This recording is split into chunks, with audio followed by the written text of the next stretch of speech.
Okay, in this video, what we're going to be doing is looking at the Chapter 5 information and the things that are going to be necessary for this chapter. Now, in this chapter, Chapter 8, what this is all about is data analysis. This is beginning to look at the idea of data analysis, where you have a bunch of data and you're trying to analyze this and answer various questions like what if such and such happens, and let me check out, okay, if I give it, if I'm trying to solve something, how much would it be, and things like that. So what it does is it gives you the opportunity to set up different scenarios and to kind of solve problems based on some constraints and things like that. Now, several things. One of the things that you'll be doing as far as the instructions are concerned is telling you to go to the file, go to options, and you're going to do some add-ins. Add-ins. And some of those add-ins are going to be things like the Analysis Tool Pack and the Solver add-in. You need to make sure that you include those. Those are new things that you're going to be using in this chapter. Now, in the exercises, it will tell you to go ahead and remove those add-ins so that you can practice putting them in later on. Personal opinion, put them out there, leave them. Just skip that, skip those instructions as far as deleting the add-ins and things. All right, so if you look at the instructions for Pause and Practice 1, you'll notice that we're also in the instructions, and if I go to, one of the things you're going to have to remember is I'm doing this just kind of on the fly. Here I am in off-site at this point in time, and so we're doing a lot of this on the fly, and my internet access is very, very slow. And so for the module for Chapter 8, the Exploring Data Analysis and Business Intelligence, you'll see that we have several things here. Do not do Pause and Practice 3 or these projects, 4, 5, 6, 7, and 8, and 9. On the projects, what you want to do is not do all of it. See, what we're doing is we're taking out the some of the pivot table stuff and things. Right now, it's just too hairy as far as the issues that we're running into there at school and with society and everything. Plus, it's not even going to be on the exam.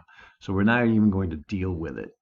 You can see for Project 8.1, project, not Pause and Practice, Project 8.1, stop after step 12. 8.2, stop after 14. 8.3, stop after step 11. And you'll have 7 files to be submitted.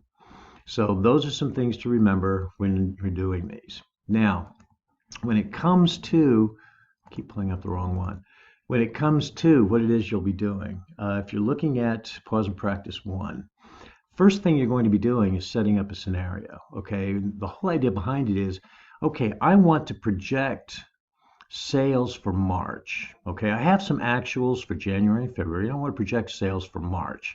If that's the case, what would happen as far as our expenses? What would happen as far as our profits and things like that? And so what you're doing here is you're setting up this what if scenario. So in the instructions, it says to select cells D4 through 7, okay, and go to the what if analysis. So what we do is you're looking under data, and then the forecast and what if analysis, okay? What we're going to do is we're going to go to Scenario Manager. Now what we're going to do is set up a scenario, okay? So we're going to add, all right? The scenario name is going to be original. This scenario, in other words, okay, this was our original forecast, and this is what we're going to be calling it, all right? Now then it says changing cells D4 through D7, so that's selected there, and we're going to click OK. Don't change any of the values. In other words, we could go in and change the values. We'll see what we're doing there. We're going to click on OK, and then close. So what we've done is we've set up, okay, here's our original scenario. Now what we want to do is go ahead and set up the other scenarios that we're going to be including in this.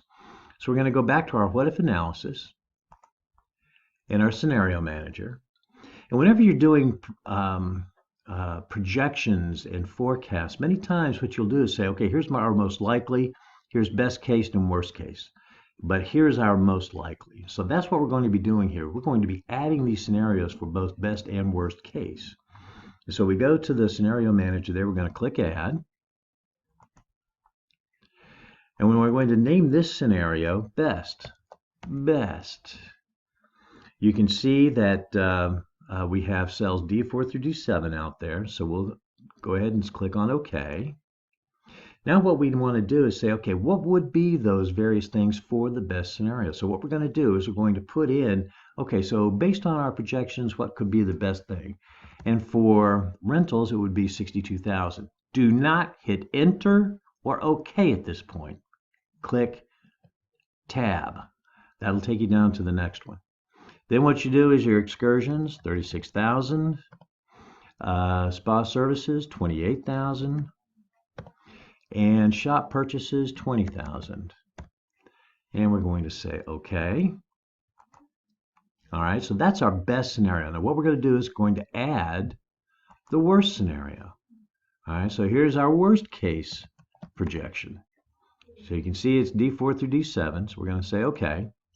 So now our worst case projection is 55,000 for rentals, 30,000 for excursions, 22,000 for spa, and 12,000 for shop purchases. We'll click on OK. Those are our scenarios there, so we're going to click on close. Okay, so we've set up our scenarios. Now what you can do is you can say, all right, if I do these things, if we have this best case and worst case, what's going to happen to the other categories and things? So if I look at my what if analysis and my scenario manager, and you can see that this was the original. Well, let's look at what best is. Let's show that. Look at what happened to our expense categories and our profit, our total profit, based on our best case. Well, based on our worst case, what would happen as far as our expense categories and net income? And you can see it would be down quite a bit based on all of these. So what we've done is we've set up the scenario manager, okay, with all the information that's necessary for our projections. Now, you may be wondering, why is this happening down here? If you look at the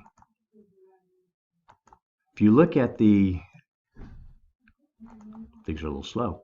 If you look at the formula for each of these cells, you'll see that it's D8, in this case D8, okay, wages and salaries, D8 times wages, salaries and wages. Okay, it's D8 times that. Well, where is that?